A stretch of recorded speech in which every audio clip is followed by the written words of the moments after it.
definitely popping. Yeah. So before we get into anything, let's take it from the beginning. Okay. You was born and raised in California, like you said. Yeah. Let's talk about that. Mm-hmm. How was your childhood? Oh my God. What was you into? Are we gonna start there? How back do you want? No, Out of my mother's womb or what? No.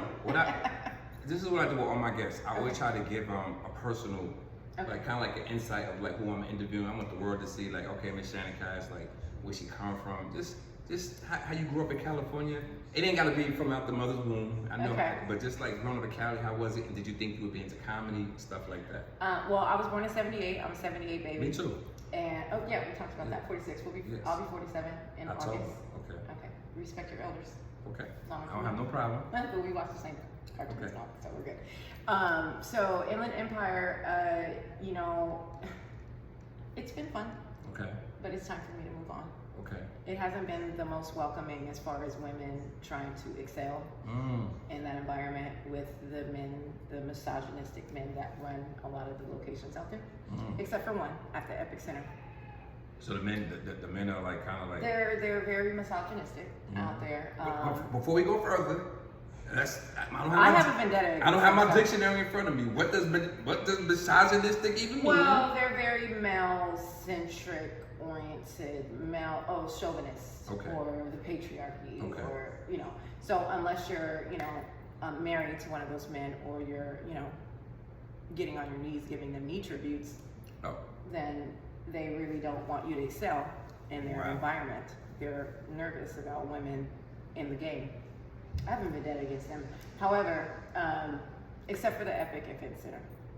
Sean, he is a very nice man, and his center event space does deserve to be highlighted. Okay. Yeah, because he's open to having women in the environment and business and so on and so forth. So I'll definitely promote his spot anytime I get. Do you I'm gonna go back to the comment you talked about men. Do you feel like sometimes men get a bad rep just from being just from being that guy that's in a sense of leadership position, being the person that's in charge? I feel as though no. Oh wow. No. You said no? No, I don't think men get collectively. No, they don't get a bad rap, because I've been in some rooms with some very, very powerful men, and it's not just black men. I'm just talking about men in general. In general. And in as a woman in these environments, when you are somewhat of something and you have a brain and not just physical, you are in rooms with certain men that feel very challenged by women that may ask them a question, or and it's not even trying to be defensive. It's just sometimes I'll have a question because I have a brain. So, and sometimes when you ask men questions, they feel challenged. You think so? Absolutely, you're not a woman, so you are never gonna understand it. I love when you say that. That's like the most interesting. No, you said it off the record. You said it like that, but okay. Because me, like you as a man, and your experience with women, I can only give you what I feel is my experience when it comes to interacting with men. But you interact on a certain level with women that I will never understand, because you're a man interacting with women, and vice versa.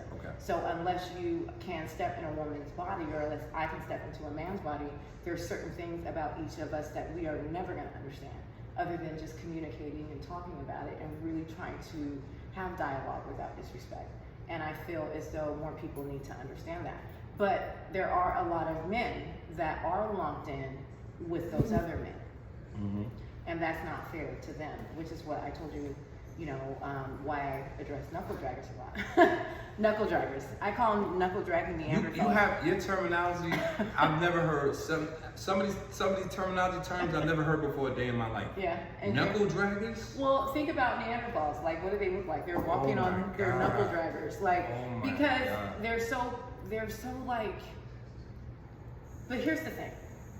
I support, and there has been so many influential men that have welcomed me in because they can see past my physical, and they can see past how I'm addressing a lot of knuckle draggers, because quite frankly, when I have conversations with them and then I tell them why I'm doing this, truth be told, a lot of the movers and shakers, they are so sick of the knuckle draggers and Neanderthals as well, because they're being looped in with them.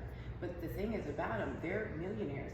They're movers and shakers. They don't have time to address these men because they're off running businesses and doing all this and doing all that. So they love to see me, I call it slicing and dice. They love to see it because they don't have time to. But one of my whole entire platforms is to hold up a mirror to the knuckle dragging Neanderthals because a lot of women. Knuckle dragging Neanderthals. Yeah, they don't have, a lot of women don't have, I don't pander to men. I just don't. I never have, I never will. But a lot of women, they don't, and they're not at a place where I'm at, and a lot of women don't have the guts to hold up a mirror to the knuckle dragging Neanderthals like I do. Okay. Because and I don't know why, and I would hope more women would start stepping up and talking to them because I feel like, and I know this was not the topic we were supposed to go into. No, listen. I love this. Okay. Women are the CEOs of the household. I believe that. And women, regardless of what men want to say, men go out and make the money, right? But there's a lot of women going out and making money too. But even married men, when they go out and make the money, guess where they bring it home to? I know. The wife. My parents been married for 50 years, so I know how it goes. Like, my mother runs the show. Yeah. Even though my father makes the money, my mother is, like, in charge. So like, who really runs the economy? Women. Women. Listen, I'm always on the woman's side. Like, nothing against the fellas, love y'all, but I understand. Yeah. That I was telling somebody yesterday, I was like, because I want to settle down and get in a relationship, right? Aww. Yeah, I think it's time. But I was telling somebody, I was How old are like, you? Oh, 46. I'm 46. But I was telling somebody, I was like, the main reason I want to settle down and get in a relationship because my business is growing, things are evolving, and So you feel ready? Yeah, I was never ready before. It took me 40. Men, understand this. It took me 46 years to get ready. Me too, though. 46. Well, I'm not ready. But... No, but it took me a long time to get ready. But I'm open. I'm open for the situation. Aww. Last time I wasn't open for the situation, but I'm more open because things are growing in my life. Right. So when things are growing in your life, you're like, okay, you want to include somebody. Yeah. And you know what I'm saying? You don't want to just be out here just like, I'm traveling a lot, I could be at the hotel with, I don't want to do that. I'm not in the mood for that. Yeah. I'm not in the mood for that. So I'm thinking like, but I was saying a woman brings a whole different climate to the situation. I have the utmost respect for ladies. Women could change your whole, she could take you from 1,000 to a millionaire. Yeah. Well, there was that statistic that they said most millionaires are married. It's true. Yeah. And it looks better. When you got a woman, it looks better for you business-wise. Yes, and people don't understand that. It does. Like, men don't. We can get into that, but the point of, and I need men to understand this, and not about men, I need women to understand this.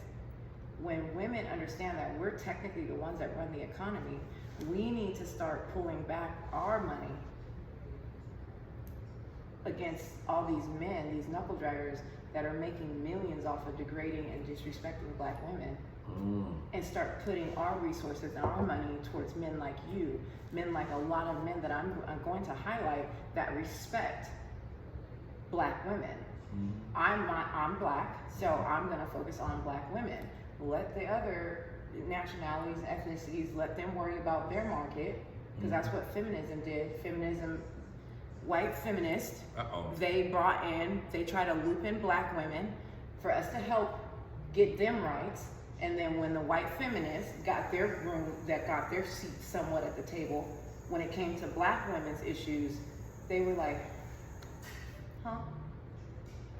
So, I'm a black woman, so I'm gonna talk about respecting black women. If you don't like it, lace the shoes up. I'm gonna go. Anyway. I'm gonna go into the whole mama mentality. First of all, rest in peace to Kobe Bryant, one of my favorite basketball players. It's so many stories. I was there when he scored 81. We talked about that. Yeah, I was there. So my cousin had 36 that game, but Kobe had 81. Who's your cousin? Mike James. James. I remember that game. It was like, I was there. Yeah. It was LA, it was crazy. Monumental. My cousin had 36 points, but that was nothing compared to 81. Yeah. Shout out to Jalen Rose. There was so many people that was part of that game. I never knew I was gonna be part of history like that. Speaking of Jalen Rose, Club 824 is gonna be in Detroit on May 28th. So speaking of that, explain to the world what Club 824 is. So Club 824, everybody that knows me, Kobe Bryant is my favorite player. I feel like he's my brother in another life. His birthday is August 23rd, 1978. Mine is August 9th, 1978. I have a picture on my TikTok and Instagram of us side by side, and when people see it, they're like, whoa. So anyway, I feel like we grew up together because he graduated high school in 96. I graduated high school in 96. I feel the same way because I graduated in 97. So it's like we can't respect your elders. Yeah. But you know what's crazy? As long as you know. I was supposed to graduate in 96. Okay, well, my mother put me back in 3rd grade. Oh, why? She said I wasn't, But that's okay. She said I wasn't ready. But 96 was my original class I was supposed to graduate. Well, that's okay. And then she put me back. You know what I'm saying? So, I watched Kobe grow up. I watched him become the man, and I, you know, he had his early, and we all do. I don't think none of us go through life unscathed with things. But I watched him get married with Vanessa and cultivate that whole family, and just seeing the man that he was. And I never met him, but seeing the man that he turned into on the court and off the court, and just his whole philosophy, I live and breathe that. So Club 824, basically, I didn't bring the ball with me. I don't like to travel with it a lot of places because there's a lot of famous people on that basketball. And but what the ball represents is what you could do with God on your side and the mama mentality. Nothing is impossible. And Club 824 is basically it's a pop-up comedy show, and we bring community and comedy together. So a percentage of the proceeds, every time I go into a city, a percentage of the proceeds is going to go to a nonprofit organization in that community. And also to bring highlight to what the community is doing for people, because sometimes I feel like we don't know, because we get so caught up in our own bills and our own lives and all that, we don't really understand how many resources are out there in the community. So that's what I plan on bringing together. And then of course, me, the motivational aspect, talking about what you could do with God on your side, because right now a lot of people are turning away from God, and they're not turning away from God per se, they're turning away from religion. So I need to, you know, I feel like we need to kind of sometimes, if God has a path for you to get back into church, then that's where your path is going to lead you. But I feel like people don't step away from God because of your bad experience in a church. Get back to God, and then let Him, you know, guide your footsteps wherever it needs to go. You know, whether it's tithing to the people, you know, giving a little bit, doing more volunteer work, donating to organizations in the community, or whatever it is that God leads you to do, but under God and whatever His design is for you. Yeah, so that's what Club 824 is about. And then, you know, always making sure his name is he's tagged. Oh, I didn't see that. Yeah. I got it the next week after he passed. So is that the Mamba logo? Yeah, that's the I always like it's crazy because I'm a basketball fan. Yeah. But I used to always see that on Kobe sneakers. I thought Nike. So did Nike come up with that? I think Kobe did, but I'm curious. Like that's his thing. And then 824, I got this. Okay. I'm gonna add to it. So I got this the Friday after he passed. And also, the person that did a lot of my tattoos, actually, he passed away during COVID. Wow. Because he kept doing tattoos because he needed to help his family. So a lot of these tattoos and a lot of this stuff means a lot more to me than just a Kobe Bryant tattoo. Yeah. Let me ask you this. What is your definition? Give me your own definition of what Mamba mentality is. I mean, it's just... Oh my God, I can give you so many. No, because like, what's my definition? Yes, you know, you hear this Mamba mentality. It's Mamba. There's so many. So Kobe has this thing, and I always add to it. He has 10 levels of 10 rules of success. I have 10 rules of success. But Kobe has this thing where the Mamba mentality is figure out what you're passionate about and just go be great at it. But what I'm adding into it is figure out what you're great at, figure out what you're passionate about, go be the best at it, and then figure out a way to monetize it. And that's what Mamba mentality means to me. Because my last name's Cash, so always follow the money trail. Ching ching. Hello. I love that, man. Rest in peace again to Kobe being burned. Let's talk about the dash shot. Oh, right. Oh, that's going to be... I can't wait to do that. So I was approached through just the Mamba mentality, because a lot of people, when I first got in this industry, a lot of people say, oh, she's just a talker. She just talks too much. And, you know, in my humble opinion, in the world of La La Land, a lot of people do just talk. They do. And That's true though. And it Jesus. is. So I had to not take it personal, but everything that I have done that I said I was going to do is literally happening, and then some. That's okay? what's up. I respect that. And then some, Yes. even more, like us even being on talking right now, right? I talk a lot, but I'm a saleswoman. This is what I know how to do. I know how to sell myself. If I'm passionate about something, I'm gonna sell my ass off, right? So I say that to say, my name was mentioned in a space that I didn't know anything about, and he said he's a part of Pueblo Tequila. His name's Alex, and he's associated with G Wayne, and I don't know if you know who that is, a YouTuber, content creator, whatever. And he mentioned my name with some creators of an app, and he said, he's like, we're looking for this type of person, and Alex was like, I know just the woman for you because she does a lot of talking. Because I told people I'm going to be a billionaire philanthropist by August 24th, 2028, count to the date. I believe God, grace and protection. It's going to happen through God's grace and protection. But I say that to say, because I talk too much, because I have these big goals, and because I have these big dreams and all that, people that have motion, they love people like that. Yes, because that's true. they're visionaries. Yeah. They're people that think outside of the And normal box. it's easy to relate to them too, though. It is. Yeah. It is. Yeah, it's true. And the Dash app, it's literally all in line of what I want to do. It's an app. I'm so excited about it. So I'm going to go in as a salesperson first, because in order to lead, you have to know how to follow. True. So I have to get out in the field, because a true leader knows how to lead from the front and the back. So a leader needs to lead from the front, know how to do it, know how to figure it out, know how to teach it, and now move to the back, and then you push your team forward. Okay. So for me, I have to get out in the field, and I have to sell the product, do the product and all that. But what the product is, it's literally an app that's going to be global soon, where all the community businesses, we're no longer calling them small businesses, because these community businesses, and I told them this in the meeting with the CEOs and the creators of the app, they're not small businesses, they're community businesses. And the community businesses make the community go round, not these major conglomerate companies. That's true. Yeah.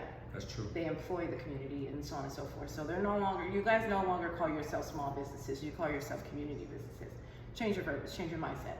I say that to say, they literally created an app where you could put all your coupons or whatever on there, you can upload all of your products, and they're gonna provide you a driver to come pick up the product, take it to your community, and you just pay 1 yearly fee. For real? That is way less. Yes. So when is this? Are you working on this now, or is it about to drop? I'm literally signing the contract, because I'm going to be out in the field for about 3 months, because I'm going to create, they've already created some structure to it. Okay. But what I'm going to do, because I've been in sales, I was a loan officer for 20 plus years, I sat with millionaires and billionaires. I know what it takes to make a successful team. Okay? Because sales is the root of any successful business. If you could sell yourself, you could take over the world with a team. You have to have a team. But I say that to say, in the next 3 months, once I develop a sales structure, once I develop, should it be better to email first, go in there first, once I figure that out, then I'm gonna put a sales program together, and I'm gonna be, especially with all the comedy shows and all over what I'm gonna be doing, it just falls right in line. So I'm gonna be interviewing people, and I'm gonna teach them how to be the best salespeople in the world. I love that. I love that. Let's talk about Secret Vault Productions. Oh, Secret Vault. Yes, so his name is Jax, he's the owner. He's gonna be doing all of my media for all of Club 824. The channel's gonna be launching on a site. I can't mention the site because they're creating the app. They are associated with a big major brand that they don't wanna mention yet, but the app, we were gonna launch on May 19th, Club 824 channel, but they're in the process of creating the mobile app. So they don't wanna launch everything and do the big launch until after the 19th. So with Secret Vault Production, what he's gonna do is he's gonna do all of the media, and he's got some, he's been in the game 20 years, and he's done stuff for, I don't know if he wants me to mention all that, but he's done some stuff, some major stuff. So he does flyers, he does all the promo reels, he has movie scripts and all types of stuff. So I'm totally excited to work with Jax and Secret Vault Production, because he's gonna do all of Club 824. Anything that you see me on that's not on a podcast or whatever, he's gonna be doing all of Club 824, promo reels and all types of stuff, and eventually movies and things, because I'm connecting with Eric Newman with his... A Time to Yell? Yes. I love that. That's the title? Is the title called A Time to Yell? You know what? Oh, she took my phone. Oh, you know what? It's right over here. I love that though. It's... A Time to Yell? Everybody... That's like a wonderful merch, just A Time to Yell. Listen, so there's this part in this movie that it's a documentary, and they gave me some bullet points to talk about, but I'm just gonna go with the authenticity of me, because in this world, I feel like everything is so scripted. You think? Not everything, not me, I'm not scripted. But there's You're definitely not scripted. No, oh, heavens no. In a world full of everybody trying to be everybody else, why not be yourself? Anyway, I think and it's being way yourself- less crowded there. Yes. Yeah, Yes. you're staying in your own lane. I love being myself. Yeah, doesn't it feel wonderful? Man. Then you never have to look over your shoulder. Never. You never have to, you know what I'm saying? Never. Okay, so I say that to say, I'm just gonna go with my emotion on that. So I linked up with Eric Newman. I was in the meeting with Content Cartel, which Kevin Garnett, Mike, Mike, don't be mad at me for mispronouncing your name, and Brian. I won't say their last names because I don't want to misquote them. But Eric Newman was in this not the interview, but we had this meeting with the owner of Elite AV that is production and blah, blah, blah, blah, blah. Because I was staying on Mike, because I met Paul at a Dave Brown party, and I told Paul Pierce about the basketball. Mm-hmm. And he was like, well, take my manager's number, blah, blah, blah. And I did tell Paul Pierce I was still mad at him for what he did in Boston. Shout out to Paul Pierce and KG. KG, I need you on the show, man. We'll see. KG, oh my God. Yeah, so I have so Eric Newman is the guy who produces that show that they're on. So that's nothing but a phone call. That's dope. Mm-hmm. Well, we'll see. Let's see if I can make that. They don't call me Catch Connector for everything. Message. Anyway, so my point is, we got to talking. So Eric Newman loves Kobe Bryant. He's gonna sign the basketball. So him and I started talking, and actually Eric, one of the owners of Content Cartel, is a direct descendant of one of the massacres. Okay. Okay. I'm a direct descendant of my great grandfather, Jack Scott and Daisy Scott, of the Black Wall Street massacre. Wow. So my family would have been billionaires right now. Their land was stolen. There's been billions made off of that property. I actually have to head over to Greenwood to be a part of the 104th anniversary to represent my great. That's history. Yeah. So I say that to say, when I started talking with Eric, he said, Shannon, I literally have a documentary that's won awards, but we need to get it to the finish line. It's the finish line. And it's been in film festivals and won awards for it. And so he sent me the documentary, and it was very powerful, it was very emotional, it was very, and you know, black people in general, we're tired of seeing all the black trauma, the black trauma, the black trauma. But the film, you leave being proud to be black though, because there is trauma, and you can't run from trauma. But you have to learn how, and I have a tattoo, it says pain produces power. Oh, I like that. Yeah, it's in red. How many tattoos you got? I think about 12 or something. 12? But I have like, I don't like the ankh.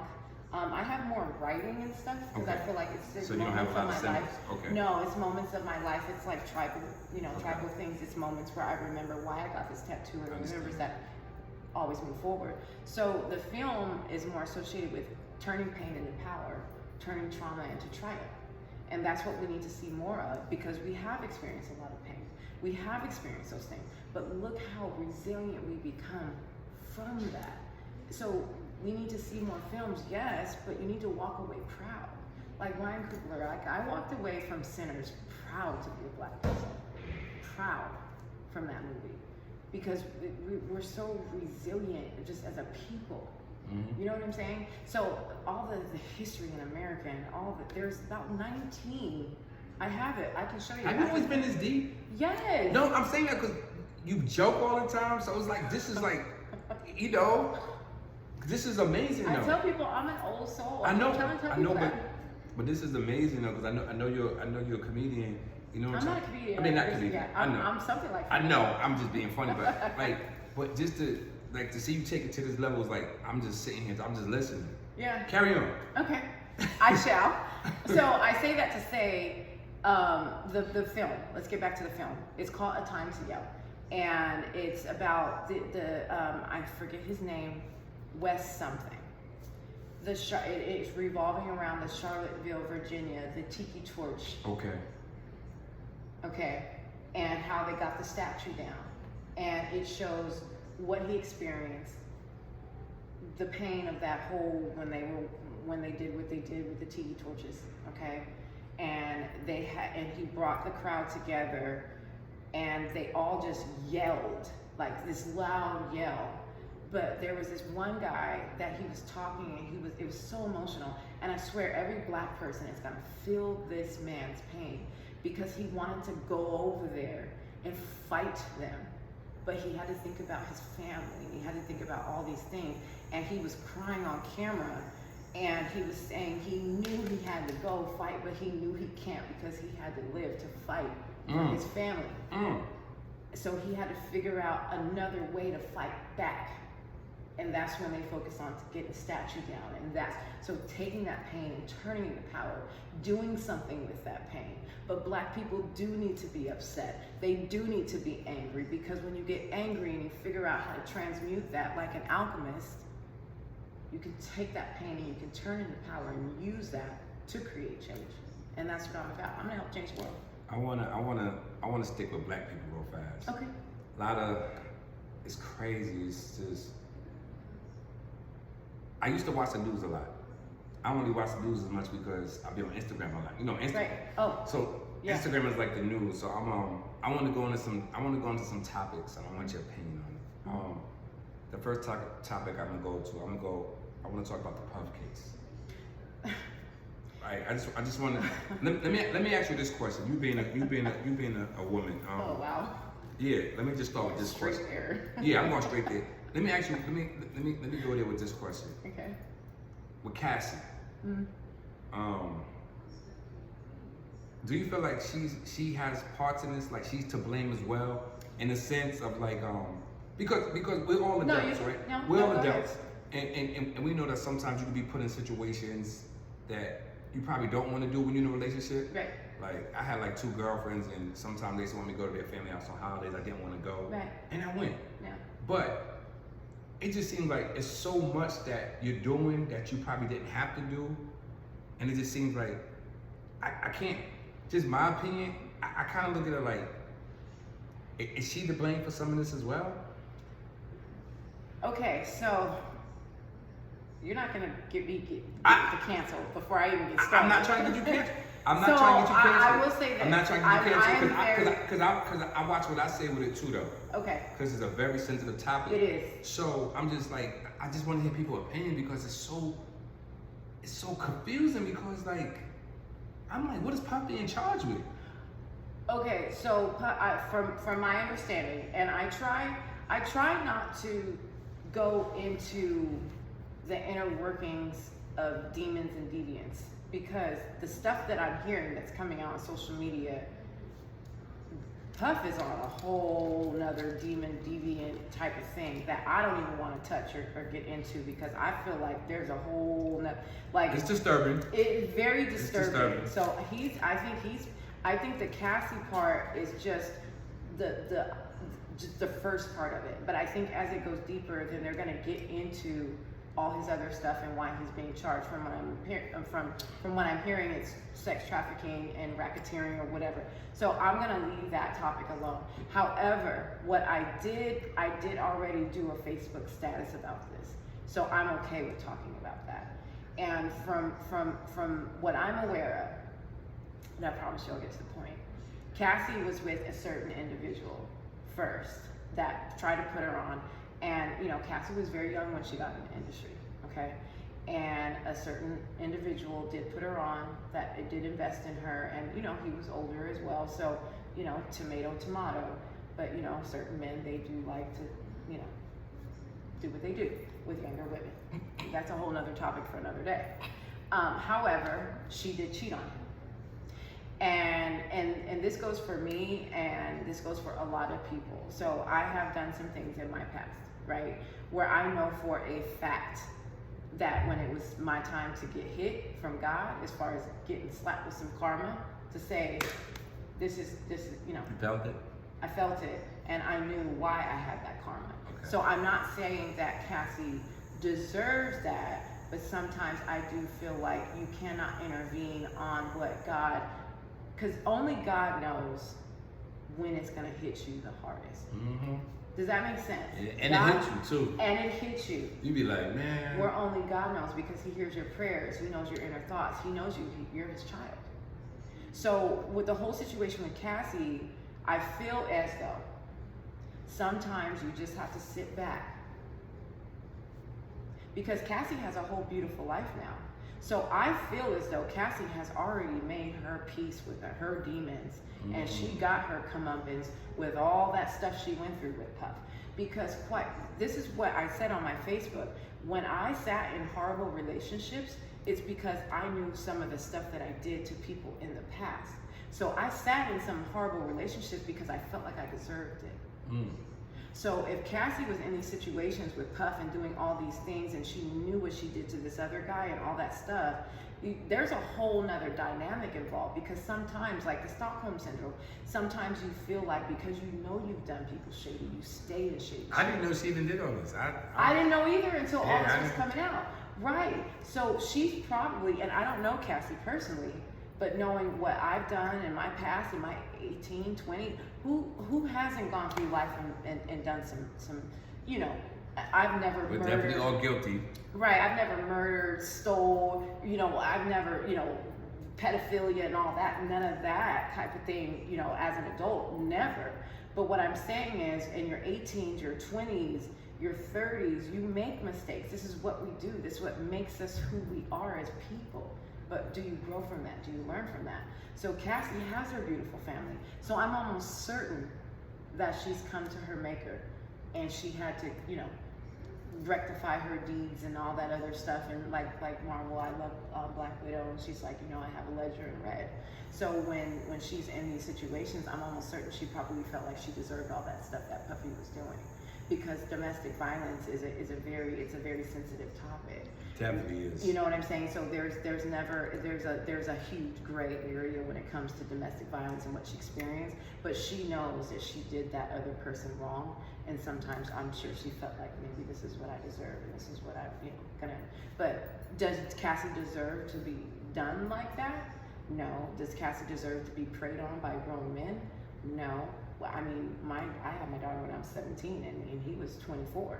Did I deserve to be preyed on by an adult and I had my daughter when I was 17? No. But did I play a part in it? Did I open my legs? Yes, but I was 17 years old.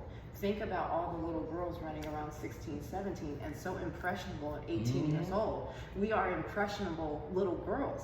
That's true. Does that make sense? So she was young. She was young. Yeah, she was a baby. Yeah, she was really, really young. Yes. Like sometimes we don't forget. Sometimes we forget. Now we older. Like when we was young, we did some silly stuff. Dumb stuff, but we didn't have social media. We didn't have all that stuff. Yeah, we did some. Think about it. Yeah, like. Yeah. Man. All them damn old guys coming up to the high school, getting us high school girls. I used to be mad. Yeah. I used to be mad. All of you guys are mad. I used to be mad. They coming up here. Just pissed. I'm like, they got the nice cars.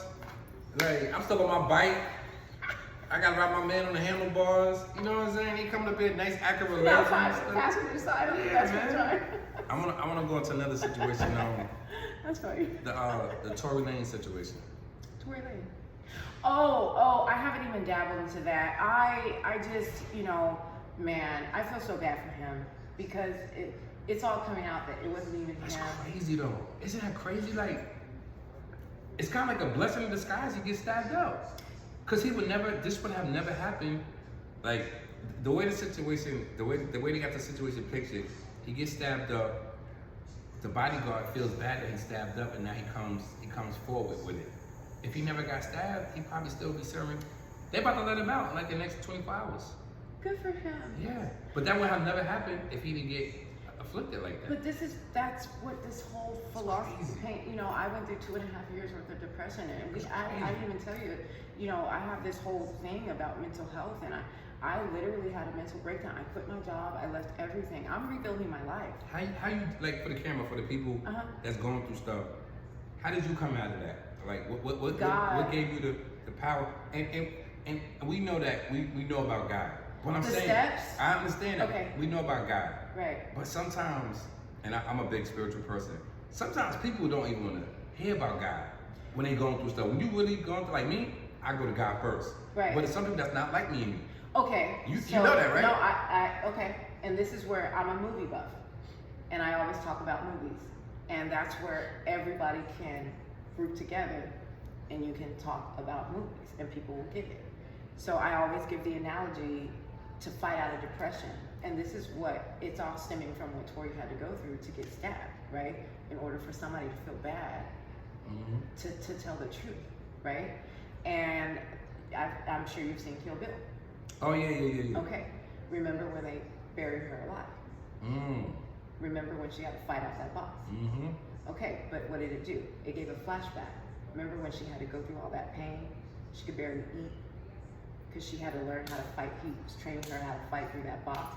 Now, did she know that she was going to eventually have all that crap happen to her and then to fight for her life to get out that box? She didn't know, but she was going through that training. But that teacher, the master, he was just teaching her shit about life, right? And sometimes that's what depression does. You feel like you're in this box. You have to fight out. How do you fight out? From all the things that you've learned throughout your whole moment up into that moment. And same with Tori. Like, and we can even, I can even go with the Matrix. When Neo had to break out of the Matrix, remember how he had to pull all that, you had to pull all those cords out? That's the amount of pain that you go through. Right? So our lives and everything that we go through in our lives, it really sets us up to whatever moment is that we need to break free. And even a cocoon for butterflies. A cocoon gives us a butterfly a certain amount of resistance to be able to fly when it breaks out of the cocoon. A second less or a second more, the butterfly's not gonna be able to fly. God designed it. The higher power, whatever it is that you want to believe in, your godlike self, whatever it is, just believe in something other than yourself, right?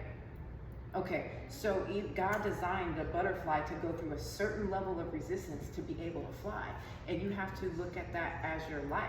So when I'm in this, when I was at my dad's house in this little box of a hell that I was waking up, wanted to die every single day, praying to God to let me die in my sleep, waking up mad at God because I didn't die. That was a cycle for 2.5 years of my life. Wow. That was hell on earth for me. But I had to fight through the darkness with light. And the only way that I can go back to that was realize all the things that I did wrong, all the things that I did right, and say, wait a minute, I was not a bad person.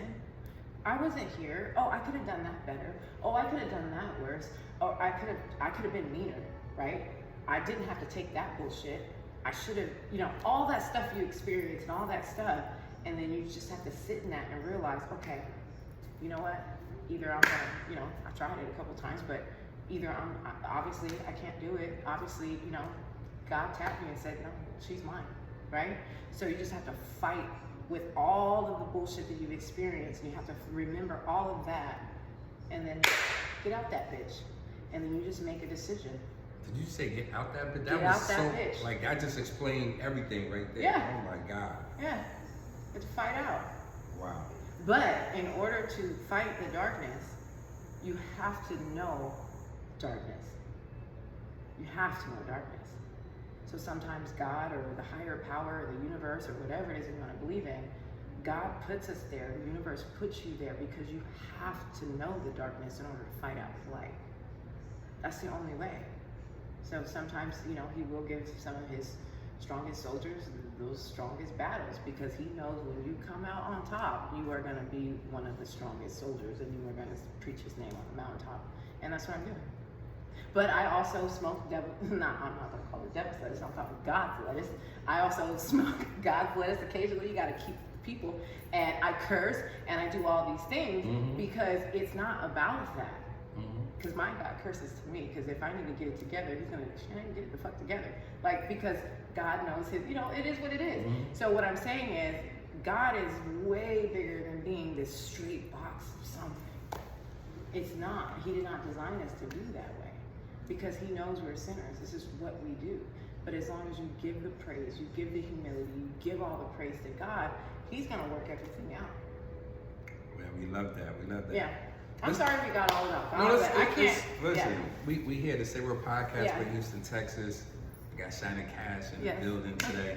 Let's talk about the show you got coming up in Houston. Are you doing a show in Houston? Oh, yes. No. So One Mic, that's the next one. Okay. That's on May 28th. That's at One Mic. And then we're going to do the after party on May 29th. Kevin Tate's going to be there. He's actually going to be on the We The One tour. He's closing down. Okay. Kevin Tate, Howie Bell, Fuego, Marv Ross, and Simply Chanel. So we're going to be at One Mic. That's going to be dope. Okay. 10% is going to go towards Dabo. It's a nonprofit organization in Detroit doing great things out there. And then we're going to the Hideaway, some dope spot in Southfield, apparently. So we're definitely going to be there with our bottles, partying it up in the name of the Lord. Shout out to Southfield. I was just in Southfield. Yeah, it's Kevin Tate's birthday, so we're definitely, And then, yes, so I came out here to see a venue. Okay. Shariko. And thank you for that, Connect. Oh my God. Oh, and Mike. I said I was going to shout out Mike because you saw my picture. Okay. Mike and I took a Mike picture. Ross, that's my guy. Hey. One of the funniest people out there. Yeah. So we took a picture because he came out because Okay. I did a show and it's a pop-up. I did it at Comedy in Harlem. Gerald Kelly was on the show. Jordan Rock, which is Tony and Chris's younger brother. And then little Hunter Kelly was on that. And then Ken Jones, he popped up. And Monique Latish, they were on the Okay. show. So so that was New York. And then the one in Detroit. So New York and Detroit are like my two favorite cities, is New York and Detroit. Like I feel like I have soul homes. And then so I saw the venue for Shariko. She took me to this place called Encore. So Oh yeah. I know what Uncle's at. Okay. So I guess they're doing a Sunday brunch there. Okay. There. So he's gonna do the Sunday brunch portion. I'm gonna bring in the comedians. It's gonna be all woman cast. And All ladies? All ladies and one male host. His name is Okay. Larry Goodwill. He's gonna host. Okay. And we're calling it the Facts Brunch. Don't laugh at it. Shariko and I came up with it right now. So it's called the Facts Brunch. Okay. So what's better than food, ass, comedy, titties, I don't know. It's a lot of and things. sundresses? I don't know. It's a lot of things. What's better than facts? Facts. Listen, that's Is that a any fun? that's a lovely combination Oh right my there. God, come on now. That is a. Come on now. And what day you doing this on? That's gonna be on July 27th, Sunday. So I will make sure I'm in town for that. Oh man, we're gonna have a ball. We're gonna have a ball. Man. Facts, the Facts Brunch, because I like everybody loves facts, but really Yes. it's food, ass, comedy, titties, and sundresses. As soon as you said sunglasses and listen, Asses are gonna be like this, swinging. And see, I told you, I'm all about comedy. I'm something like funny.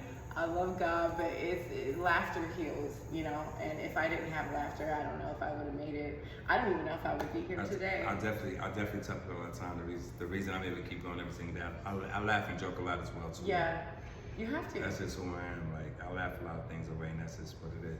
Let everybody know where they can follow you. Oh yeah, so my TikTok is Miss Cash Baby. My Facebook is Shannon Cash with the K because Facebook won't let me have my true last name, which is CASH. And my Instagram is Miss Cash _ the only one. I'm building that one up. Okay. It's Miss Cash. You looked at me like I know. Well, you're supposed to know. You're the journalist. I know, but So it's Miss Cash _ the only one. Well, I have my daughter. My daughter is, she's in the game too. Okay. Exactly E. Okay. So she's the one who stars in the Lesbian Homie series. Okay. And she's a content creator and stuff like that. But I'm the original. The original? I'm the original. Well, of course, my mom, but she wasn't born to Cash. Okay. I was born to Cash. Okay. So I'm the original. And then my daughter, my daughter's doing the damn thing though. I'm proud of her. She has my 2 grandbabies. Yeah. You a grandmother? I'm a grandmother. Yes. Wow. Yeah, my grandson's name's Ethan and my granddaughter's name's Erin. Mm-hmm. I love that. Yeah. Listen, episode will be out soon in Houston, Texas. Before the 28th, that's for sure. Like, Miss Shannon Cash is in the building. Y'all make sure y'all tune in, subscribe, like, share. Houston, Texas, we are out of here. Check us out next time. Bye. I was like an hour. So he'll have it.